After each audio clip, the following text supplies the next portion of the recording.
Shukran.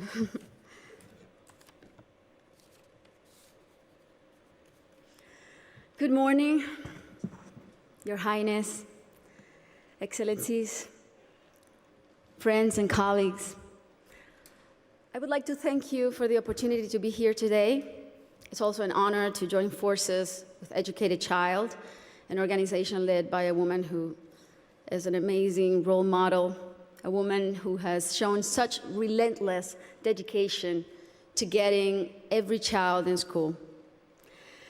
This is such an exciting day for us because it marks the beginning of a new era in my home country, Colombia.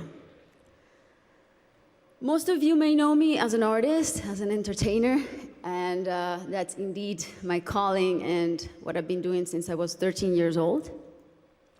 But I never would have imagined when I started out that my work as an artist would end up being the vehicle for me to serve my greater purpose in life of working towards eradicating poverty through the power of education. As a Colombian citizen, inequality is a concept that sadly one becomes very familiar with at a very young age. It's a country like many others in Latin America where a few have a lot have almost nothing, and where if you're born poor, you will almost certainly die poor, and where people don't access equal opportunities. And because of that, generation after generation after generation live trapped in the same vicious cycle fed by prejudice and inaction. Growing up in my country when I was around 8 years old, I remember I saw kids my age who, instead of being in school, were already working in the streets, were barefoot in the park, kids like me, whose reality was completely different than mine, only because of the circumstances into which they were born. It was really hard for me to accept that something so unjust didn't have a solution. There had to be something that could be done. So I often asked myself why the adults around me were so resigned to the fact that these kids, who were just like me, or even their own children, were living in a parallel reality so different and so cruel. As Kofi Annan put it, poverty is intolerable in a world of plenty. So as soon as I had some success, the first thing I wanted to do was to invest as many resources as I could into what later would become the most meaningful project of my life, working for children. So I set out to find a team of people who dreamed big and worked hard and thought like me to help me right the wrongs that I had witnessed throughout my entire childhood. And that's when our foundation, the Barefoot Foundation, Pies Descalzos Foundation, was born. I knew, and I was only 18 years old then, but I knew that I wanted to focus on children and improving their lives, but I didn't know where to start.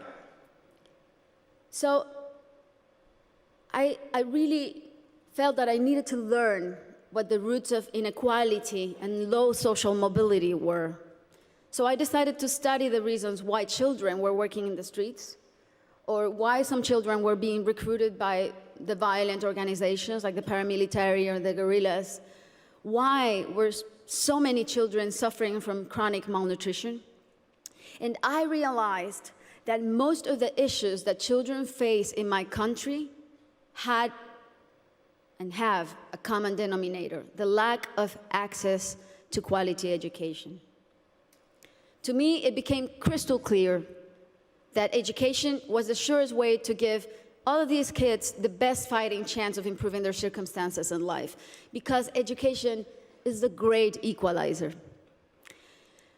When I started building schools in Colombia, we chose the most remote areas where there was literally nothing, no infrastructure, no paved roads, no electricity, no potable water, and we decided to build in those places, but not only build schools, but state-of-the-art schools. Schools with comprehensive models that included ECD programs, school feeding programs, parent and teacher training. And another very important part is we decided to engage the government as a strategic partner and made it nearly impossible for them to say no to doing their part by showing them results through our holistic model that really proved to work.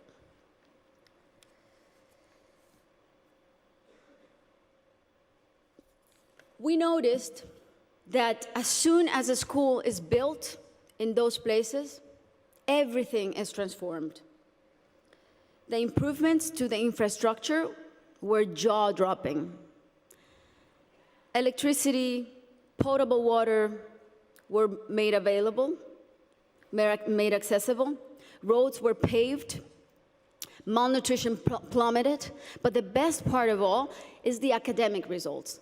The kids really responded academically. And now those kids who could have been recruited by the guerrillas or paramilitaries, or that could have had a completely different outcomes for their lives, they're now on their way to the university and thriving in their communities. Some of them are athletes, some of them are professionals.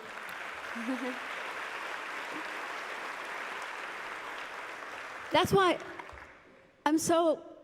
it really is a thrill to work for education. That's why I'm so passionate about it, because I've really seen results that are as palpable as this podium.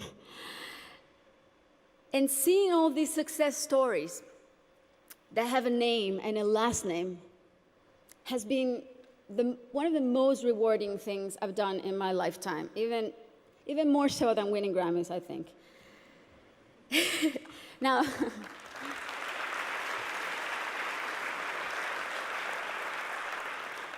that said, our work is far from being done. Many developing countries are still rife with inequality and internal conflict, and there are a lot of kids who still need to be reached.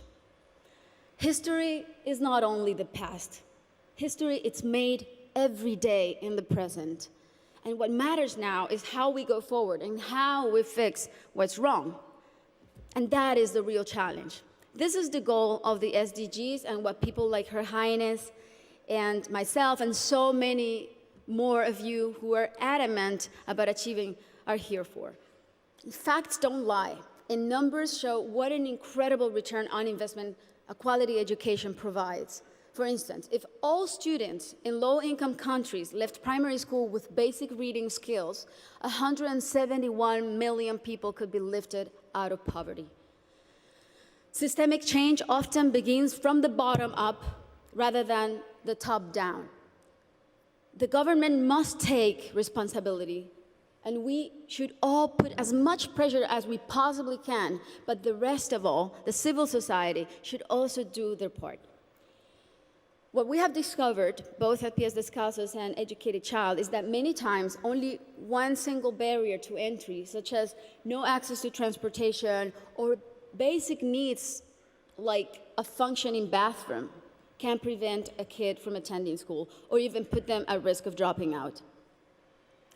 Sometimes, all it takes to change a child's life is the security of a hot meal in school or the ease of being able to hop on a bus that will leave you safely at your classroom's door. It's as simple as that. And these are simple interventions, and they don't cost a lot.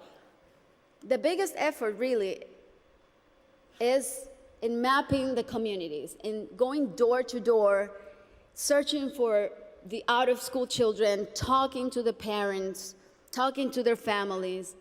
Giving a name and putting a story behind these children is the first step to start rewriting their story. Over the next 3 years, we pledged to get 54,000 kids who are out of school or at risk of dropout into the educational system. Ultimately, more than 295,000 people will benefit from this project, including children, teachers, families, and community members. New schools and classrooms will be built. School kits and uniforms will be distributed. Children will be enrolled in school, feeding and transportation programs. Teachers will be trained in strategies and in how to identify those students who are at risk so they can receive psychosocial support. And we are extremely confident that this partnership is only the beginning and will be the model to replicate throughout my country until not a single child is out of school. This is our responsibility. Thank you. This is our responsibility to our children and our debt to fulfill for the generations to come. Thank you very much.